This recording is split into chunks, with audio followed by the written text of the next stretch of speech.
Qu'est-ce qu'ils ont tous à gueuler tout le temps? Puis moi, c'est pas mon texte. J'espère que Brigitte a préparé mon anti-cesse. Monsieur le Président, votre Bien anti-sèche. joué, maman. Bon, le consuel, c'est si vous modifiez votre install électrique. La déclaration en mairie, c'est si l'install est au-dessus d'1,80 m. Arrêtez de gueuler, hein, c'est pas moi qui fais les lois. Et pour finir, faut faire une déclaration à Enedis. C'est pas compliqué. En plus, c'est sur le net. Monsieur le Président, votre ordre d'évacuation. La foule devient menaçante, on doit évacuer. Putain, mais ils ont rien compris, ceux-là, là. On oublie de se casser. Moi, c'était pas mal, là. C'est à quelle heure, le match? Il faut toujours que je fasse le con. Mes petits photons, bienvenue sur la chaîne Le Brûlant. Aujourd'hui, on va faire une chose très cool. On va parler de sécurité.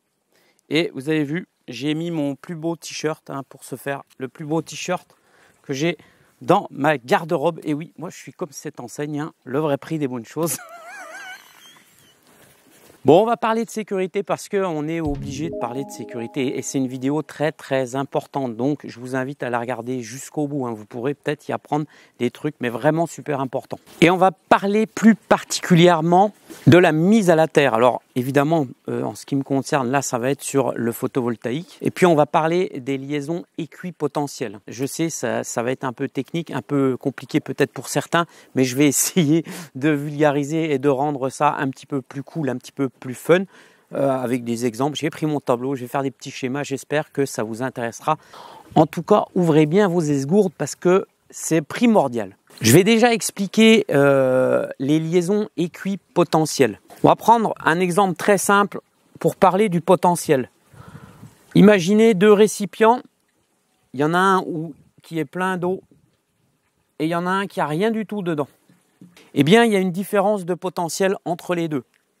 Finalement, ce petit récipient d'eau, il peut être comme ça ou géant, ça peut être un barrage hydroélectrique. Il a un potentiel, c'est une réserve d'énergie. L'autre, il est vide, il n'a aucun potentiel. Il est vide d'eau, j'entends bien. Que se passe-t-il maintenant? Si je raccorde ces deux récipients avec un tuyau et puis que je les mets en relation tous les deux, eh bien, on se rend bien compte de ce qui va se passer. Ça va s'équilibrer selon le principe des vases communicants. L'eau va circuler dans ce sens-là, elle va créer un courant. On peut dire qu'il va y avoir un courant d'eau. L'eau va monter ici, ça va se vider un peu ici, et puis le système va s'équilibrer. Et les deux systèmes auront le même potentiel. Voilà, le même potentiel énergétique. Il n'y aura plus de différence de potentiel. C'est ce qu'il faut bien comprendre pour comprendre la suite de cette vidéo. Maintenant, on va prendre un nouvel exemple, l'exemple d'une machine à laver. Pourquoi pas, c'est un engin qu'on a tous à peu près chez nous. Et puis, on a tous aussi chez nous un réseau électrique. Et notre réseau électrique, eh bien, il nous fournit du 230 volts par l'intermédiaire d'une phase et d'un neutre. Il existe donc chez nous une différence de potentiel entre le sol, c'est-à-dire la terre, et le conducteur qu'on appelle la phase. Et cette différence de potentiel, elle est de environ 230 volts dans notre réseau commun. On va dire que le sol est à 0 et que le conducteur de phase est à 230 volts. Maintenant, que se passera-t-il si cette machine à laver subit un défaut d'isolement? Qu'est-ce qu'un défaut d'isolement? Eh bien, c'est quand un conducteur vient toucher la carcasse. Vous voyez, ici, on a la phase, là où circule le 230 volts. Imaginons, on ne sait pas par quel biais, mais par le plus grand des hasards, il arrive quelque chose dans cette machine à laver. Et soudain, le conducteur de phase touche la carcasse. Et la carcasse d'une machine à laver, en général, elle est métallique. Sauf que cette machine à laver, eh bien, elle est montée sur des pieds en caoutchouc. Et elle n'est pas raccordée à la terre. Vous voyez, il y a une phase, un neutre, mais il n'y a pas de raccordement de terre. Que se passe-t-il donc s'il y a un défaut d'isolement? Eh bien, il ne se passe absolument rien. Pourquoi? Eh bien, la machine, par exemple, toute la carcasse est au potentiel de 230 volts, mais comme elle est posée sur des pieds en caoutchouc, eh bien, le courant de fuite ne peut pas circuler et ne retourne donc pas à la terre. Donc, cette machine à laver, tant que personne ne rentrera en contact avec une surface conductrice, eh bien, il ne se passera absolument rien. Maintenant, imaginons qu'une personne, alors voilà le personnage que j'ai dessiné, qu'une personne viennent à rentrer en contact avec la carcasse métallique de la machine à laver. Et puis que cette personne, eh bien, elle est les deux pieds tanqués sur le sol, par exemple en chaussettes. Eh bien, le courant de fuite, il va trouver par la personne la manière de passer à la terre. En fait, la personne va devenir un conducteur. Le courant va donc circuler à travers elle pour retourner à la terre. Au mieux, la personne sera électrisée, au pire, elle sera électrocutée. Dans le premier cas, elle aura juste subi un choc électrique. Dans le deuxième cas, elle sera morte. Il est donc très important de raccorder nos appareils à la terre. Maintenant, pour bien expliquer les liaisons équipotentielles, à quoi elles servent, de quoi elles nous protègent, eh bien, on va prendre un deuxième exemple. J'ai dessiné une deuxième machine à laver qui, elle, est raccordée à la terre. Que se passerait-il si cette personne qui touche la machine à laver, la première machine à laver que j'ai dessinée, était montée sur des chaussures en caoutchouc? Je ne sais pas, pourquoi pas des pilotis. Les chaussures bien connues chez les cagoles du Sud. Alors cette personne, elle est montée sur pilotis, c'est-à-dire qu'elle a des semelles compensées en caoutchouc, et puis eh bien, elle touche la machine qui est en défaut. Que va-t-il se passer? Eh bien, absolument rien. Elle ne se fera pas ni électriser ni électrocuter. Pourquoi? Eh bien, parce qu'elle est isolée du sol par une grosse couche de caoutchouc. Donc, la carcasse sera au potentiel de 230 volts, la personne sera, elle, au potentiel de 230 volts, mais le courant, lui, ne pourra pas continuer son chemin puisqu'il sera bloqué ici par les chaussures en caoutchouc. Est-ce que vous vous êtes déjà posé la question de savoir pourquoi les oiseaux arrivent à se poser sur des câbles électriques et ils ne se font pas électrocuter? Ce n'est pas parce que les câbles sont isolés, les câbles qui sont à grande hauteur qu'on voit sur les poteaux, les plus petits, on va dire qu'il y a du 20 000 volts, eh bien, ils ne sont pas du tout isolés. Sauf que les oiseaux ne touchent pas la terre ou ne touchent aucune partie qui rejoint la terre. Eh bien là, c'est exactement pareil. On va dire que la personne est suspendue sur du caoutchouc, donc il ne se passera absolument rien. Par contre, imaginons maintenant que cette personne touche cette machine à laver avec un bras et touche cette machine à laver avec ce bras-là.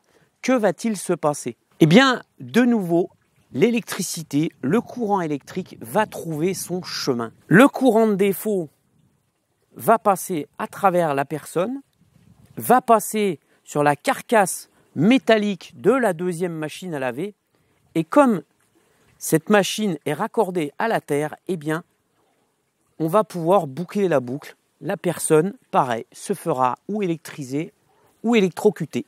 Et pour éviter ces menaces, eh bien, qu'est-ce qu'on fait dans un réseau électrique? On réalise des liaisons équipotentielles entre tout, on va dire, toutes les surfaces, toutes les structures, tout ce qui a un risque potentiel de se retrouver eh bien, en contact avec un conducteur à nu.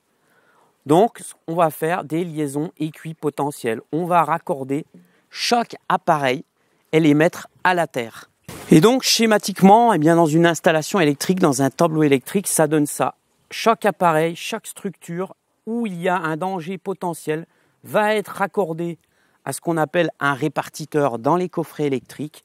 Et puis, on aura un câble vert jaune, un très gros câble vert jaune qui, lui, va partir de ce répartiteur, partir dans la terre, être raccordé à un piquet de terre. Et tout ça nous protège, nous, les humains, de l'électrocution ou de l'électrisation.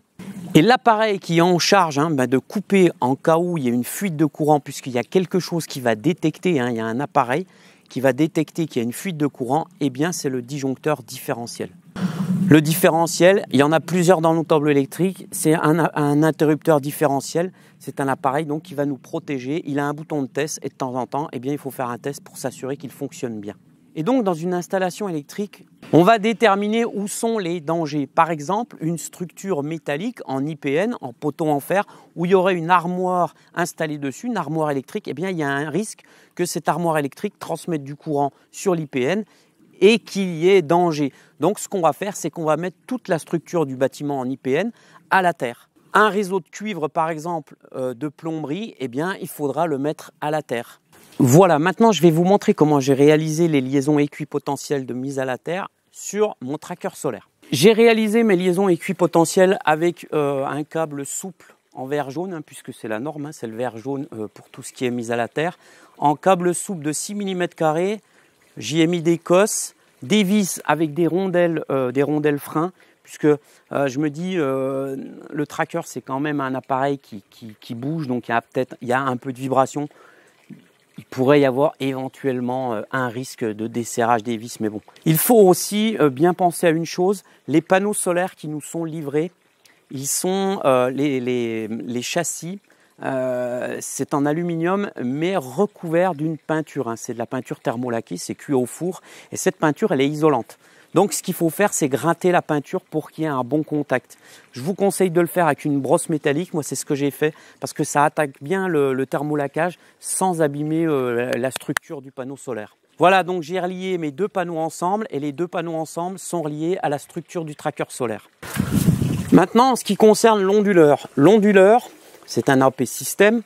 Les onduleurs, comme ça, les micro-onduleurs, enfin tous les onduleurs même, ils ont un endroit spécifique où on va venir raccorder le conducteur de terre. Puisque les onduleurs aussi, ils ont une peinture thermolaquage dessus.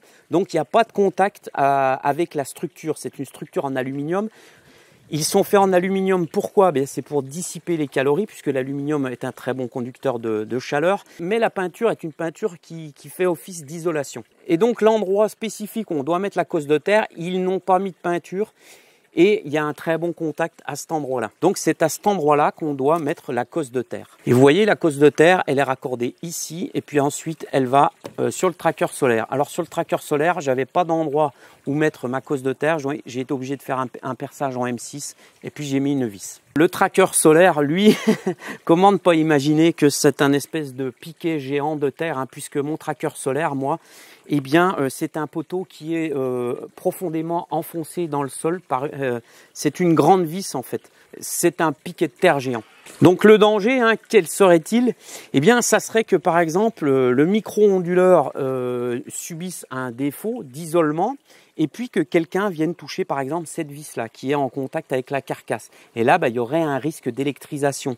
Tandis que là, comme il est à la terre, si jamais lui rentre en défaut d'isolement, le courant va circuler à travers le câble de terre, va circuler dans la terre et sera détecté par le disjoncteur différentiel qui coupera l'installation instantanément. Voilà mes petits photons, c'était pas si compliqué. Je vous demande de bien faire attention, hein, à toutes vos installations électriques. Faites les choses dans les règles. Évidemment, hein, que l'administratif, les déclarations, tout ça, c'est très très important. Mais la sécurité, ça doit être tout au-dessus. Voilà, je vous fais à tous un gros bisou, prenez bien soin de vous, c'était Gérald pour le Brûlant, salut!